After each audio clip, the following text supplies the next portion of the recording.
Me alegra mucho que la Fundación y el premio mantengan la idea de propiciar investigaciones que ayuden a entender mejor la realidad y en especial lo que nos ha pasado y cómo podemos avanzar para superar los traumas del pasado si se dieran las condiciones apropiadas para ello. Este esfuerzo me parece que es muy encomiable y espero que se mantenga y permita contar con estudios y trabajos como el que hoy comentamos. Esta tierra es mi tierra, sobre el tema del conflicto armado y la tierra. Este tipo de estudios deberían remover muchas conciencias por lo sucedido en Urabá y otras regiones del país. No nos llenan de alegrías, sino de tristezas, e infunden miedos ocultos y desesperanzas.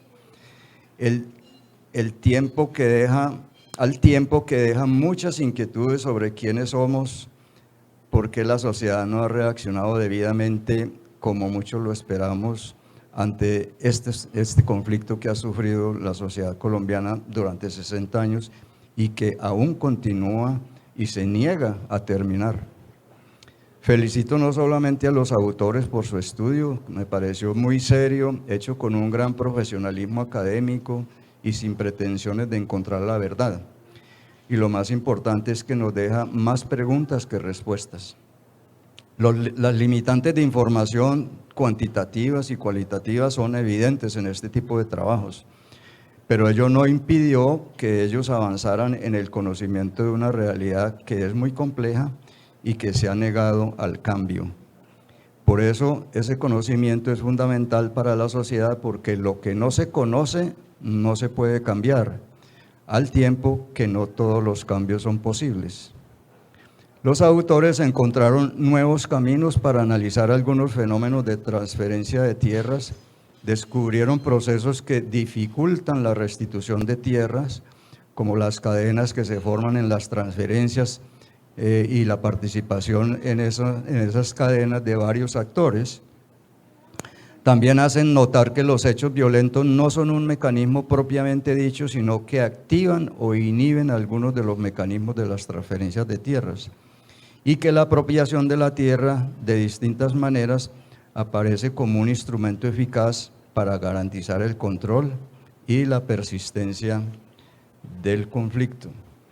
Este estudio es una investigación, es una invitación a seguir innovando en métodos de investigación y en el uso de la información, y es en sí mismo una contribución importante a la memoria histórica que tanto necesitamos para proyectar el futuro y promover el cambio.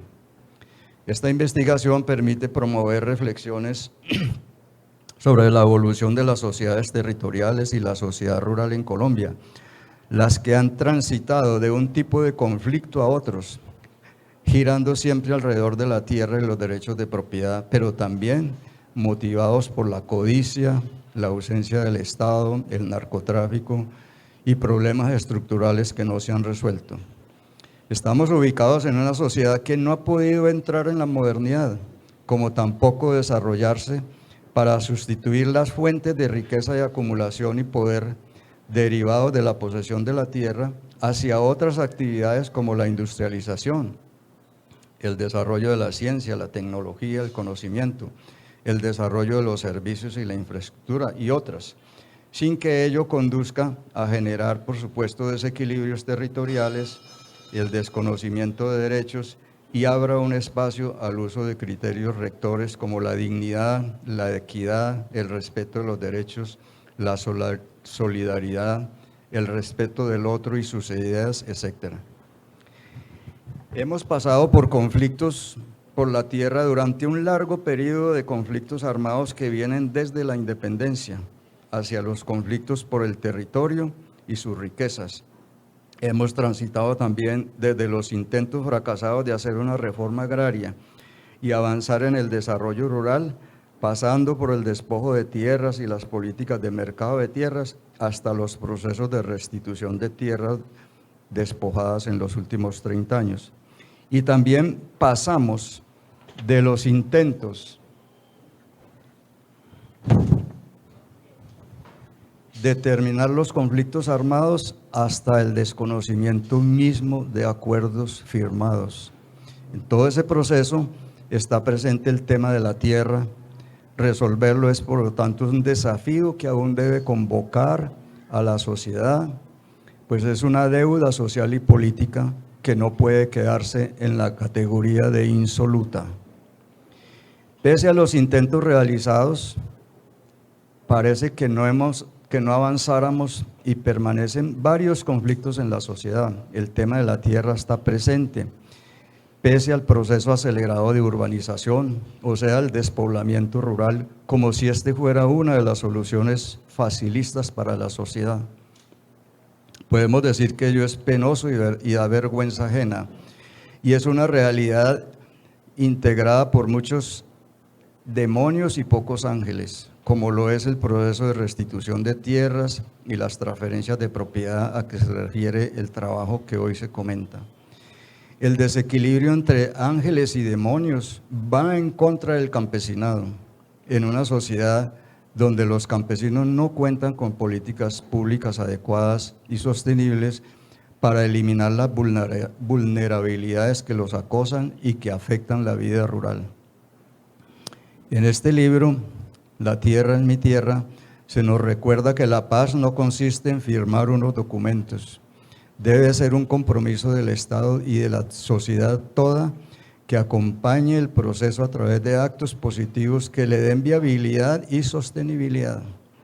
La paz es una responsabilidad social de todos y eso no parece estar en la conciencia de todos los ciudadanos colombianos, tampoco en la región de Urabá, que registra el mayor desplazamiento forzado en el país, proceso que no ha cesado después de la expedición de la Ley 1448, como indican los autores. Este tipo de estudios tiene pues un valor muy significativo, no solo por la seriedad metodológica adoptada, sino también por las propuestas que hace y las conclusiones a que llega, incentiva reflexiones sobre el pasado y el futuro, y sobre nuestros roles en el diseño de esta sociedad, de su Estado y de sus instituciones, y sobre cómo superamos la cultura de la ilegalidad y se reconstruyen las relaciones de la sociedad con el Estado, entre otras ideas que aparecen claramente en el libro. Son temas que nos sacan un poco de la preocupación sobre el problema mismo de la tierra, pero que son relevantes en primera y última instancia para entender ese problema en sus verdaderas proyecciones.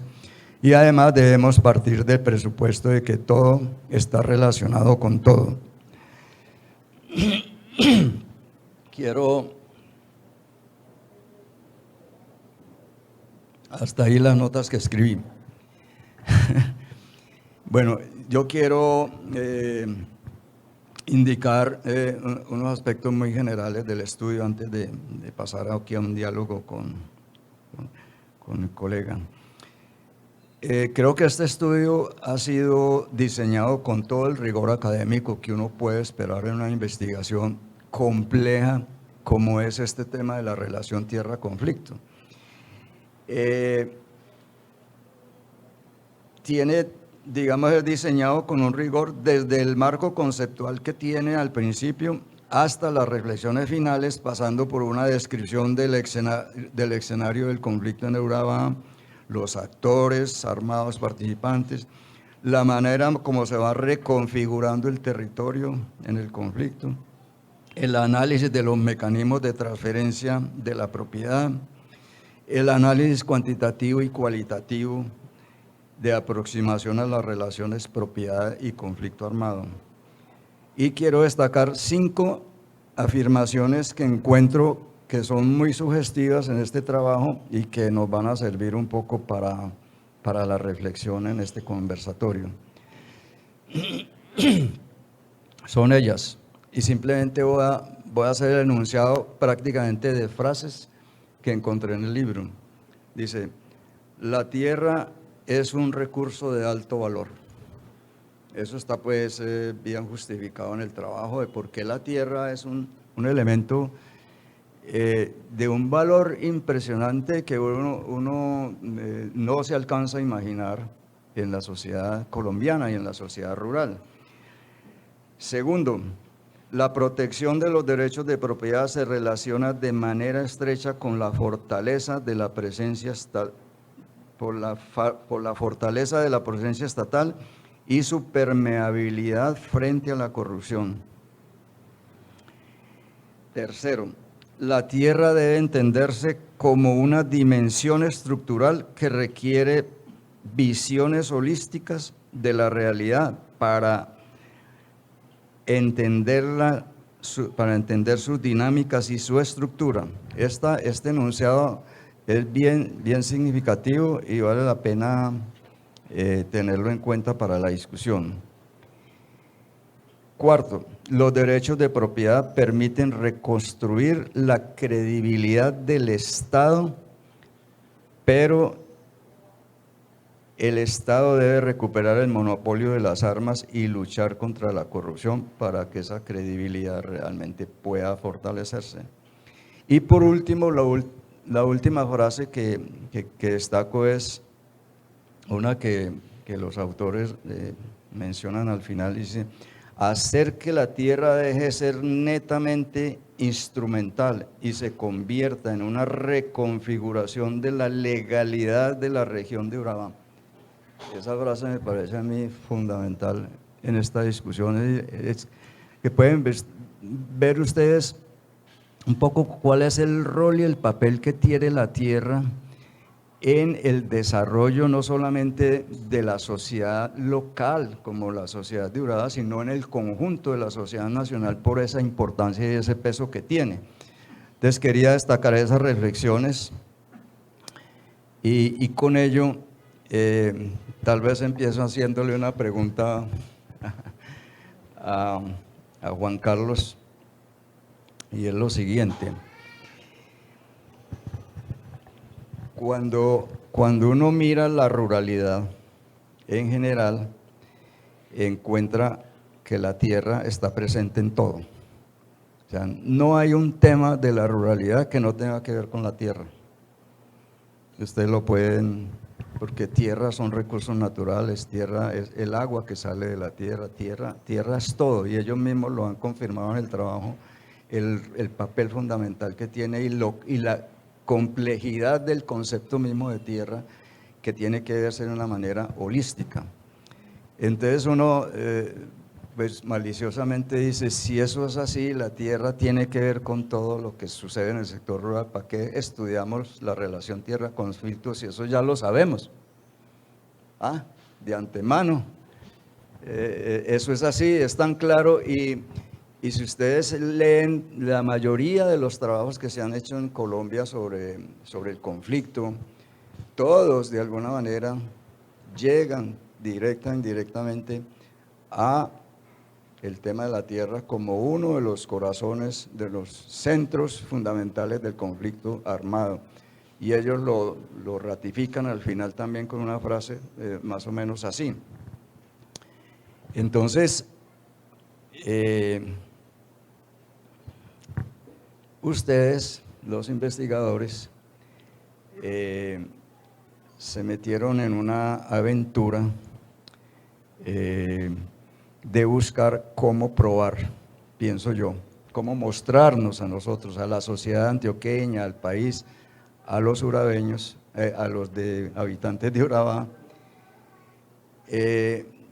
porque esa relación tierra-conflicto es tan evidente y es tan importante.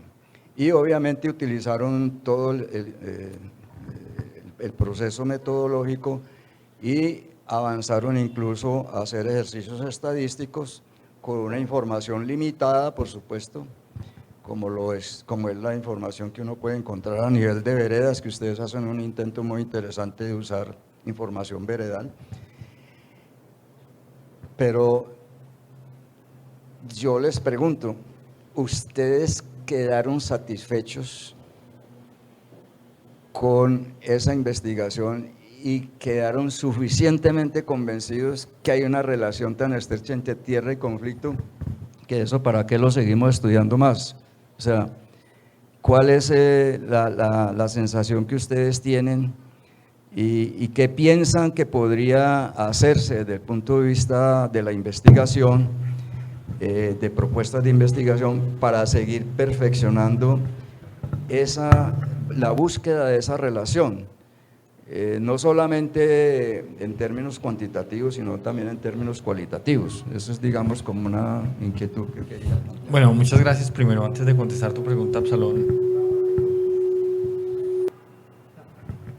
Bueno, antes de responder, entrar como en la discusión del libro, yo simplemente quisiera hacer un comentario con lo que decía Luz Estela sobre lo que se materializa a través del premio Jorge Bernal. Y este encuentro con Absalón en particular es una materialización un poco de eso, porque Absalón es uno de los referentes de estudios rurales en el país, y cuando yo empecé este trabajo, como tú lo decías, eran muy pocas personas y los referentes que habían manejado este tema eran muy pocos. Todos estaban en Bogotá, afortunadamente ya estás en Medellín. Y se generaba un poco una distancia, no solamente para entender el problema, porque estaba todo centralizado, nada del territorio, muchas preguntas se perdían un poco desde, digamos, se perdían en esta imposibilidad a veces de estar en los territorios. Yo creo que el premio Jorge Bernal ayuda a construir esos puentes, y yo creo que indudablemente estar hoy conversando con Absalón y que Absalón haya leído el libro, pues para mí pues me siento muy honrado de estar aquí, y mucho más pues saber que esto se hizo posible a través del premio. Entonces, simplemente muchas gracias, y bueno, ahora sí, yo creo que la pregunta central sobre si la relación de la tierra con el conflicto es una relación evidente y ya conocida, yo creo que eso es una falsa falacia. No solamente porque la evidencia que teníamos hasta hace muy poco, bueno, incluso hasta ahora, ha demostrado que la relación es mucho más compleja. No es simplemente, no es esta idea un poco tradicional de lo que pensábamos, de que llegaban los actores armados, había un desplazamiento y simplemente había una apropiación, una expropiación de tierras y luego diferentes mecanismos. Era un poco como lo que se conoce de manera tradicional, sino que digamos que esa relación necesita un enfoque mucho más estructural, y entender que la tierra va cambiando sus intereses, va cambiando sus representaciones, dependiendo de los agentes que van llegando, el actor que va llegando, el momento histórico que va llegando, y que en un mismo momento y en un mismo territorio pueden conjugarse mercados de tierra con mecanismos formales, digamos tradicionales, con mecanismos irregulares, ilegales e informales. Entonces, yo creo que si quedo satisfecho, yo creo que no, porque indudablemente esto es una pregunta que hay que seguir explorando. Claramente lo que nosotros hacemos en el libro es primero empezar con una revisión teórica y hacer un resignificado de cuál es el valor realmente de la tierra. O sea, ¿por qué aún después de 200 años todavía la tierra sigue el punto central de la discusión? ¿Y por qué en otros países digamos, esta relación parece ser de cierta manera superada? ¿Y por qué nosotros persistimos allí?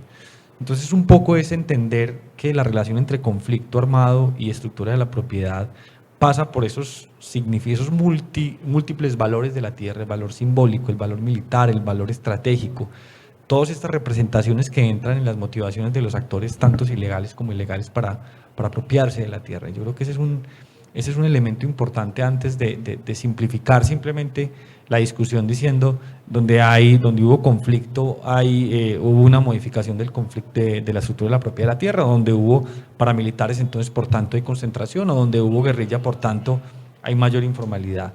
Yo creo que esa simplicidad en este tipo de discusiones ha hecho mucho daño, porque ha hecho de cierta manera que nos aproximemos, y parte del desarrollo de la política pública alrededor de esto ha partido de un desconocimiento de esas complejidades, y ha hecho que cuando se tengan que ejecutar, y por ejemplo los procesos de restitución de tierras, se encuentran con ese tipo de complejidades, donde un mismo predio ha estado expuesto a diferentes mecanismos de transferencia, con diferentes actores, muchos ilegales, informales, y muchos de ellos tienen tanto derecho de acceder a la tierra. Entonces, para mí este libro significa el inicio grande de mi agenda de investigación. O sea, la idea es no quedar satisfecho y seguir investigando un poco más allá, y poder ir consolidando las diferentes evidencias.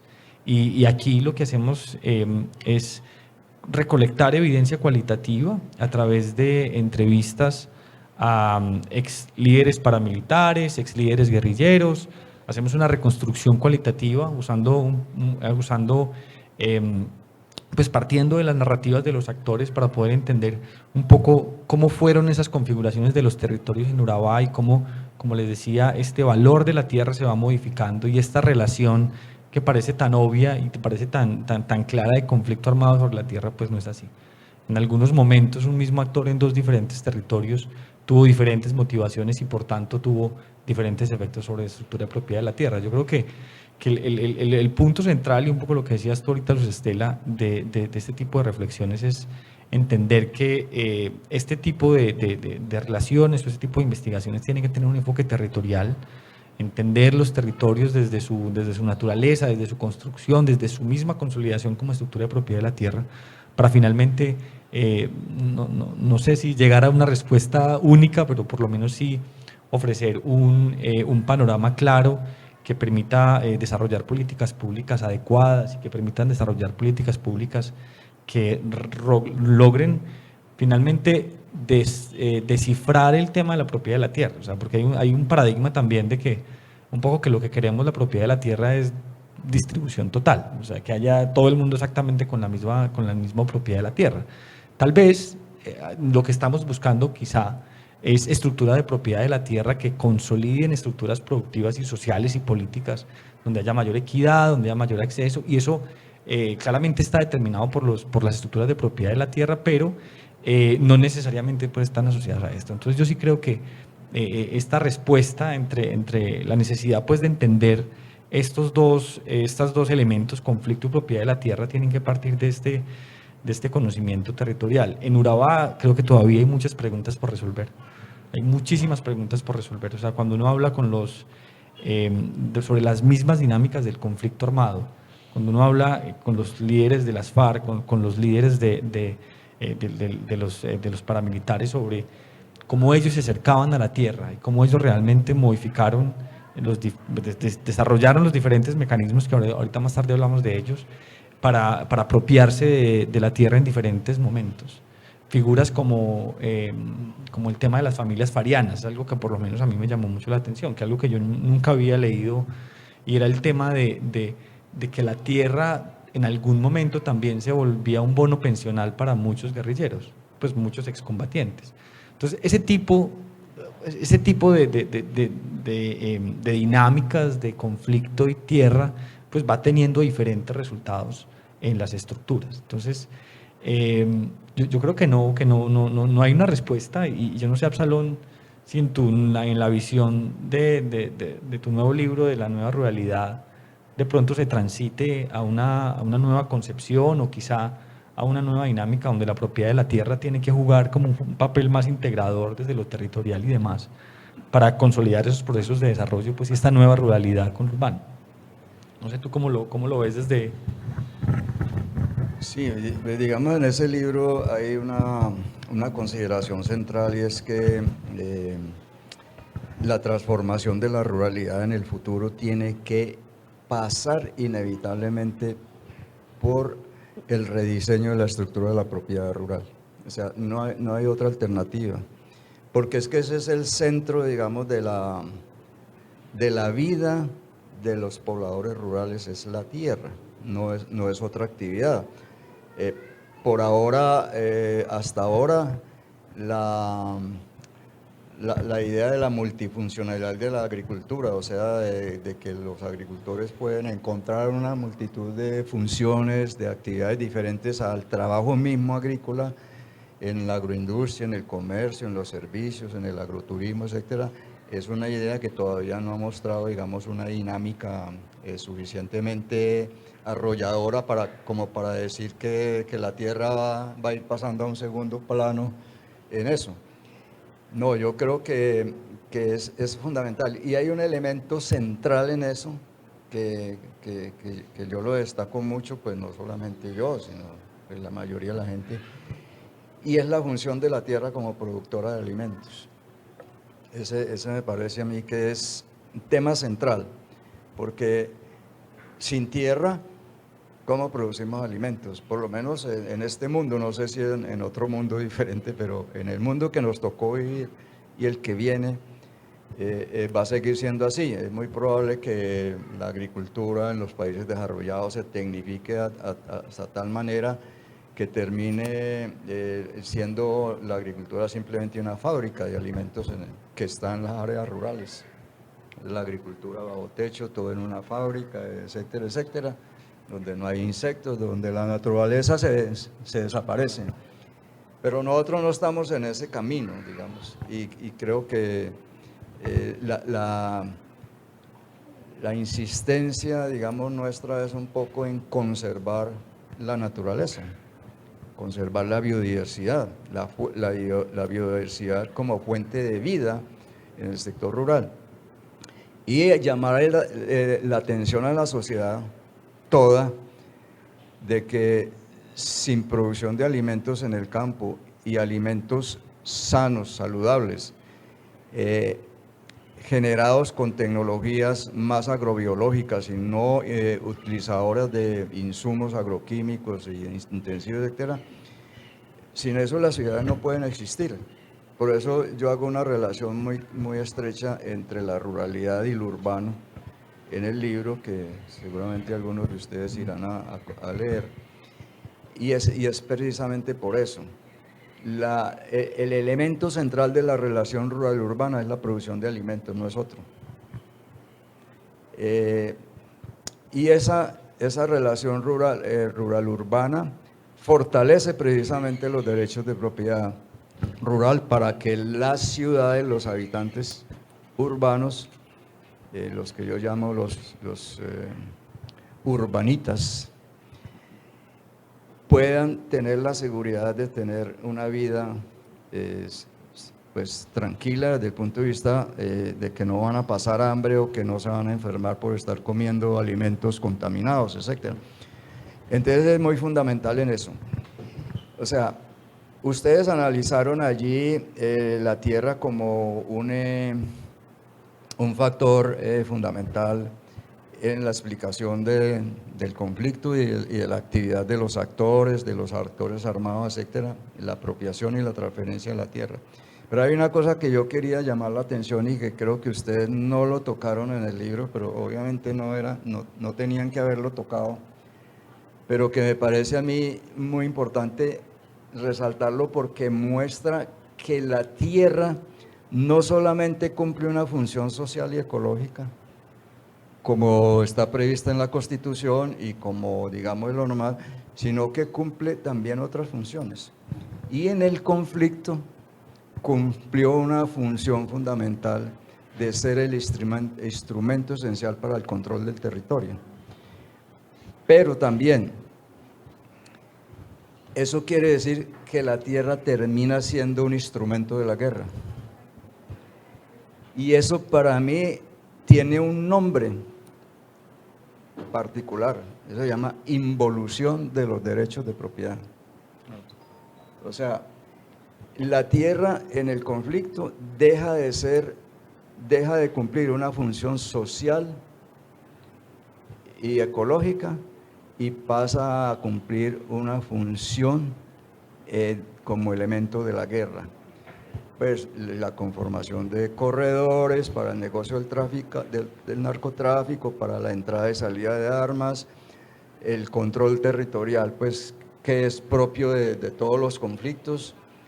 Y entonces esa pérdida de la función social y ambiental de los derechos de propiedad me parece que es un tema que no se ha analizado suficientemente. ¿Cuáles fueron las implicaciones de eso desde el punto de vista de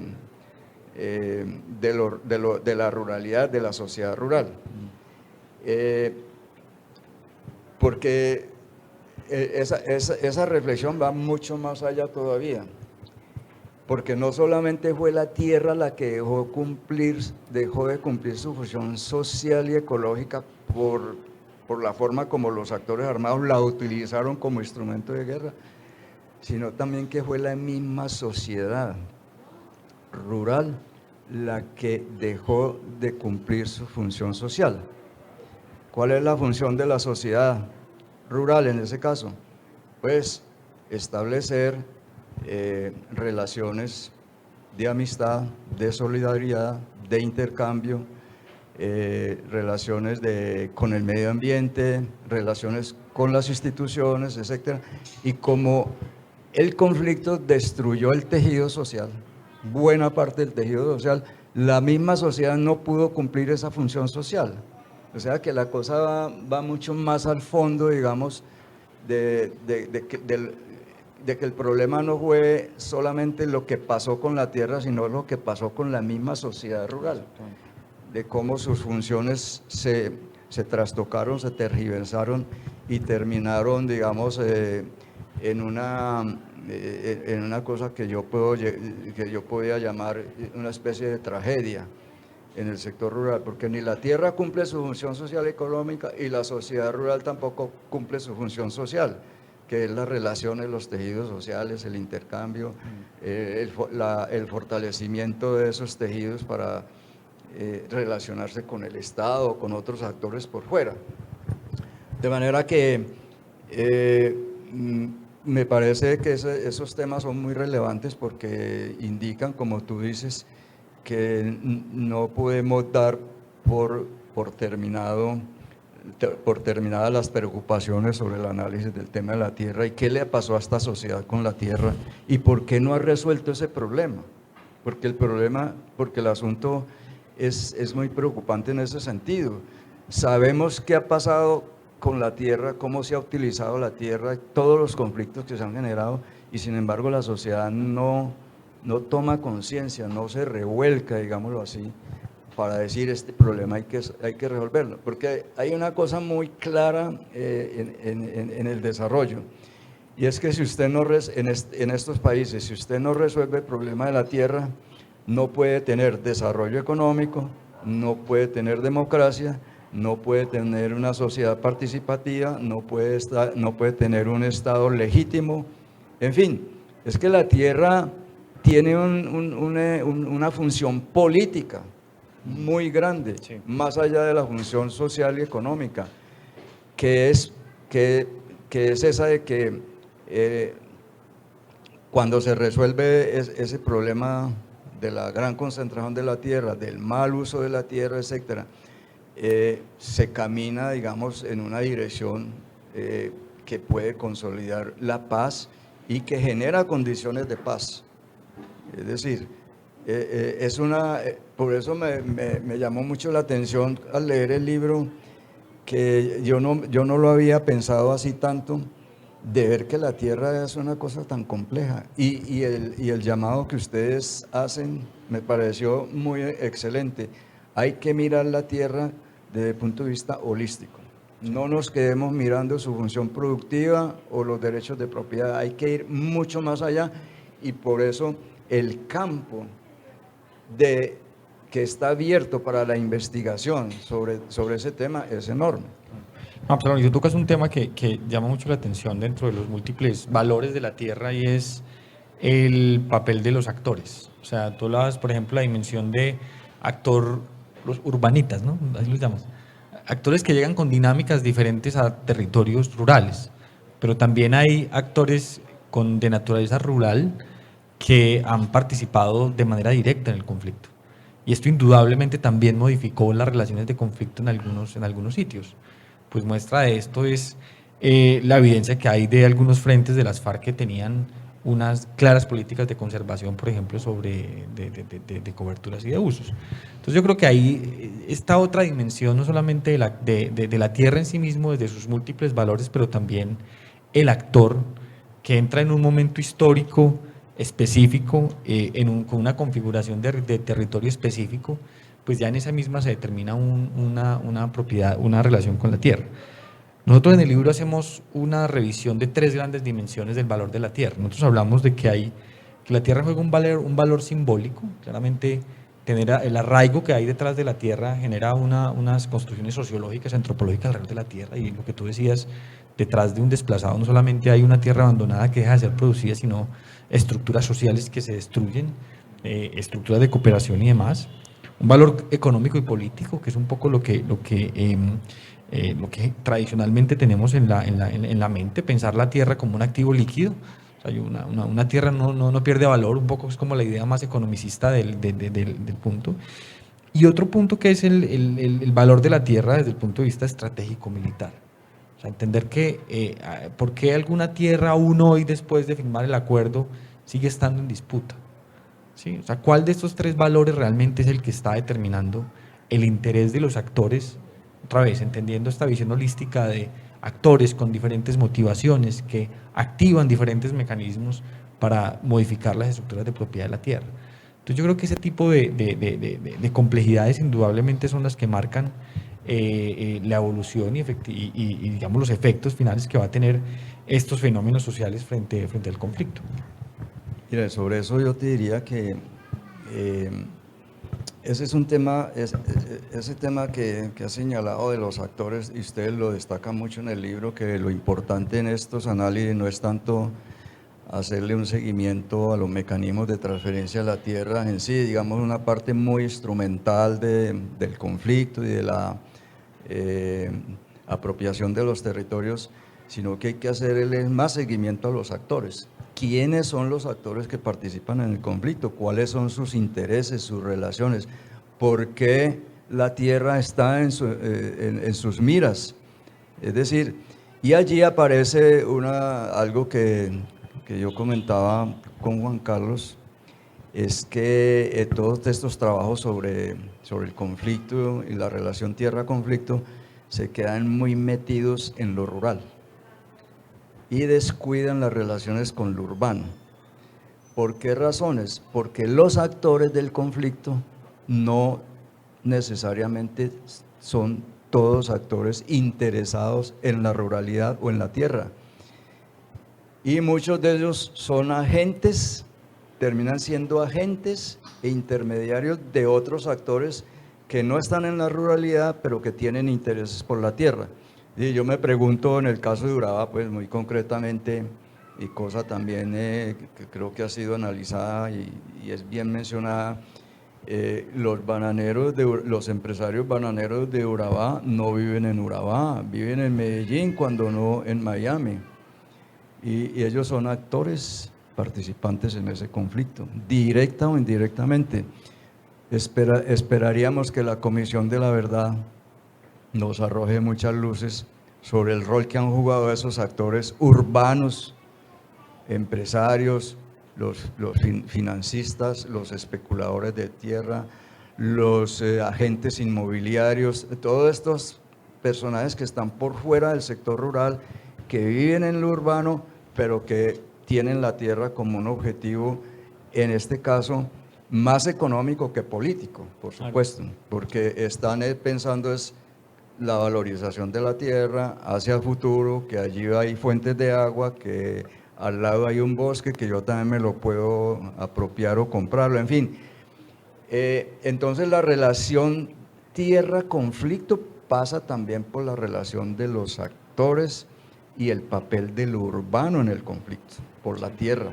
Eso no, aparentemente no, uno dice, no, pero ¿qué tiene que ver lo urbano con el conflicto por la tierra? No, porque los actores son los que mueven ese conflicto y los intereses están claramente definidos según el tipo de actores. Y eso, pues un llamado de atención a que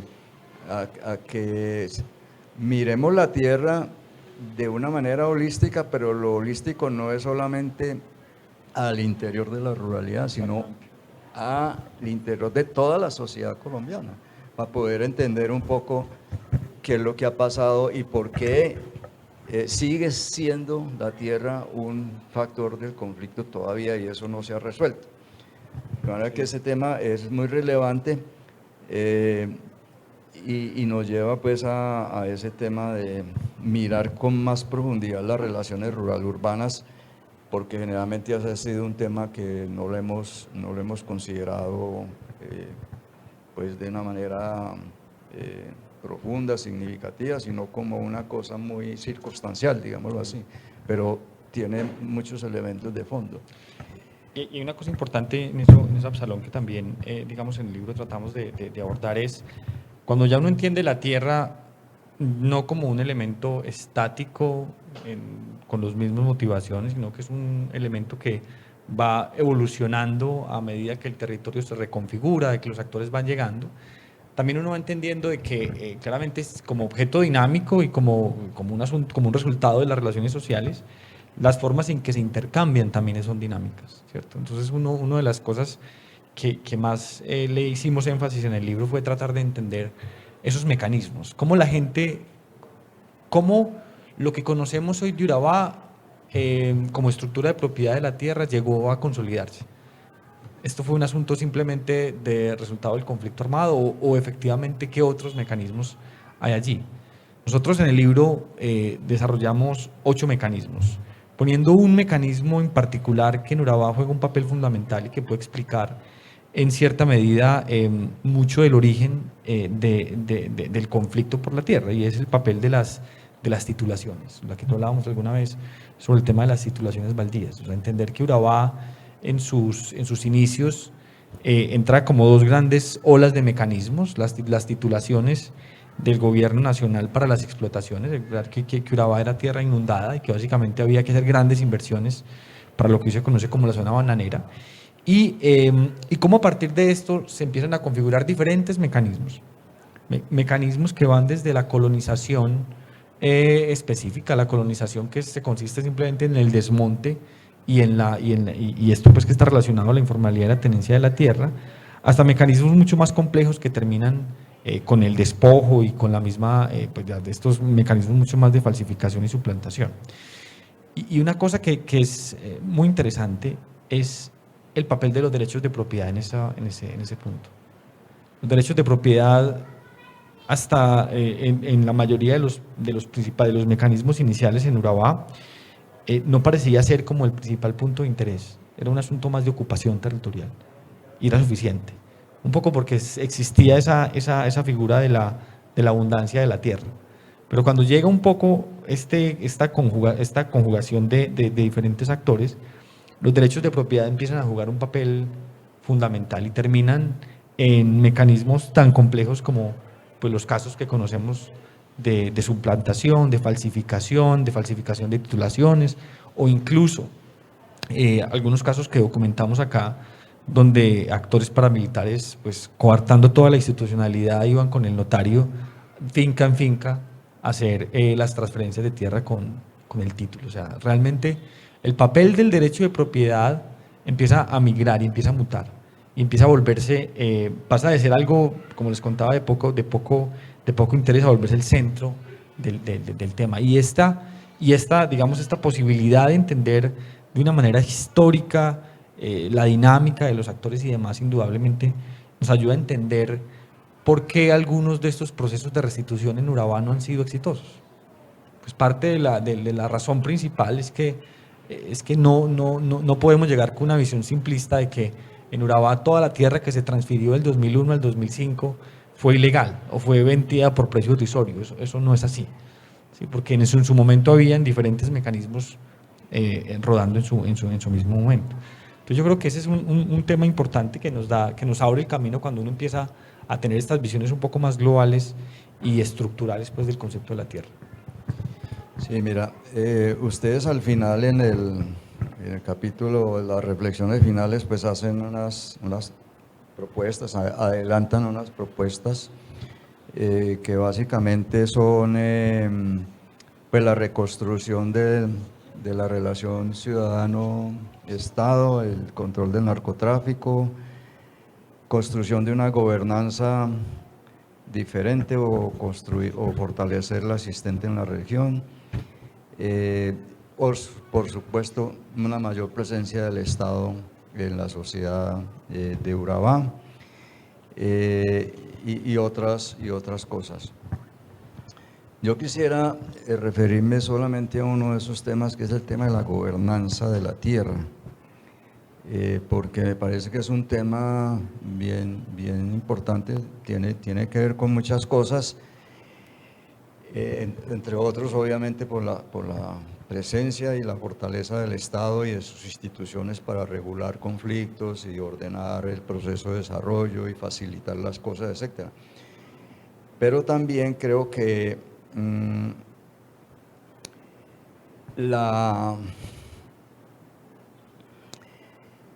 La gobernanza de la tierra requiere previamente el diseño de algo que nosotros llamamos un sistema de administración de la tierra o un sistema de administración de los derechos de propiedad, para ponerlo en términos mucho más amplios. Y un sistema de la administración de la tierra quiere decir que el Estado tiene una visión suficientemente amplia de lo que significa la tierra para la sociedad y para el desarrollo, y por lo tanto actúa en consecuencia, expidiendo o desarrollando los instrumentos que le permitan al Estado, a la sociedad, hacer un uso adecuado de la tierra desde el punto de vista productivo, social o institucional. Ahora, un sistema de administración de la tierra pues implica cosas que van mucho más allá del tema de los manejos de propiedad, pues de garantizar los derechos, de instrumentos como extinción de dominio cuando no se cumplen las funciones que están previstas en la Constitución, la compra de tierras para el Estado asignar, la asignación de baldíos, etcétera, sino que lleva a una cosa que me parece a mí muy clave en este momento y en lo que viene, que es el tratamiento ambiental. O sea, en qué medida un Estado que tenga la suficiente visión del desarrollo y de lo que significa la tierra para la sociedad y los recursos naturales, tiene políticas claramente definidas para decir, esta tierra hay que sacarla de la producción durante 20 años para que se reconstruya. 20 o 5 años, dependiendo. Hoy en día hay muchas tecnologías, digamos, de recuperación de suelos y de tierras que incluso algunos autores, agrólogos especializados dicen que en 5 años incluso uno puede recuperar una tierra que está muy agotada con técnicas agroecológicas y bueno, toda una cantidad de desarrollos que se han hecho en ese campo. Pero no solamente es tener los instrumentos y la política para decir cuándo una tierra debe salir de la producción y cuándo vuelve a entrar, sino para tener la capacidad de decir, bueno, y estas personas, estos campesinos que tienen que dejar de producir, ¿cómo los reubicamos en el territorio para que no se vayan a la ciudad? Política de población, fundamental. O sea, una política de administración de la tierra implica políticas de población. Y no se diga lo que viene y que ya está empezando a suceder, y es que hay tierras que por el cambio climático salen de la producción. Y entonces la pregunta es, ¿y esos pobladores rurales que están allí, dónde se ubican? ¿O cambian de actividad o los reubicamos en el territorio? O sea que este tema de la gobernanza es pues un tópico, digamos, que me parece muy interesante, porque hay que mirarlo de una manera integral, amplia, y tiene muchas implicaciones más allá del tema de los derechos de propiedad. Quería señalar ese tema porque se me aparece allí, digamos, en esto de las funciones de la propiedad y en esa visión holística en que ustedes insisten, que hay que empezar a mirar eso. Y entonces el sistema de gobernanza de la tierra no es solamente la idea que tenemos de la gobernanza de que debe haber un sistema de administración y de control y de todo, donde participan los actores y están pendientes, hacen seguimiento, evaluación de las políticas, y el Estado participa y el Estado da participación a los actores para que participen en el diseño de políticas. O sea, se necesita una gobernanza obviamente democrática, que abra el espectro de participación de los actores para que puedan expresar cuáles son sus visiones, sus intereses que existen sobre ese recurso, y cómo el Estado debe adecuar mecanismos para que la sociedad toda se sienta participando plenamente en el desarrollo de esos mecanismos. Simplemente agregar un tema súper pequeño. Una de las cosas importantes para la gobernanza es entender, o sea, de qué estamos hablando en cuanto a estructura.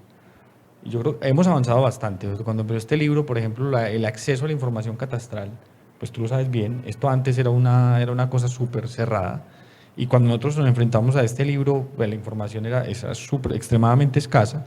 Y parte de las contribuciones de este libro fue reconstruir parte de la historia catastral de Antioquia, pues de Urabá en específico, pero como lo mismo para toda Antioquia. Entonces, yo creo que indudablemente la gobernanza parte también de esta comprensión cuantitativa, bueno, efectivamente, cuánto es la concentración, efectivamente, qué porcentaje de propietarios tienen qué porcentaje de la tierra, ¿cierto?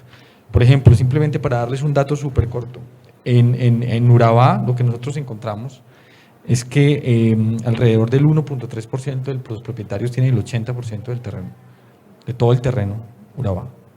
O sea, entonces estamos hablando de una estructura que efectivamente tiene una alta, digamos, una alta concentración. En el libro presentamos todos los resultados para los diferentes aspectos. Y otro tema que también lo llama a uno mucho la atención es el gran porcentaje de informalidad que existe. El 34% de los predios en Urabá no tienen ningún título de propiedad válido. O sea, digamos no es válido, digamos informal, técnicamente. Y cuando nos concentramos solamente en los pequeños y los medianos propietarios, ya estamos hablando de más del 50%. Entonces yo creo que allí hay un tema importante de la gobernanza. Tenemos que entender la complejidad, pero al mismo tiempo tenemos que ver para poder tomar, como tú bien lo decías, Absalón, pues medidas que estén acordes a las realidades del territorio y a las realidades de las estructuras como están.